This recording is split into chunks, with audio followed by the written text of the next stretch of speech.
আসসালামু আলাইকুম বন্ধুরা, কেমন আছেন? একটা তথ্য দেই বাস্তব।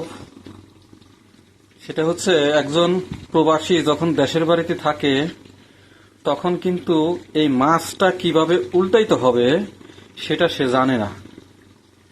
ঠিক আছে, কিন্তু সেই প্রবাসীটাই যখন দেশের মাটি, দেশের আপনজন, জন্মস্থান ছেড়ে, মাতৃভূমি ছেড়ে যখন অন্য দেশে যাইয়ে পৌঁছায়, তখন একটা নতুন বোর সমতুল্য হয়ে যায় সেই প্রবাসী ছেলেটা।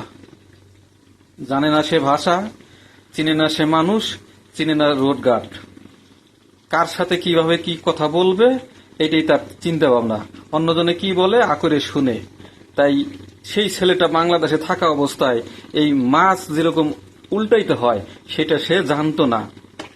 কিন্তু সেই প্রবাসীটাই বিদেশের বাড়ি আইসে রান্না করা পাকাপোক্ত শিখে যায়, এবং গুরুত্বপূর্ণ একজন প্রবাসীর জন্য রান্না করাটা।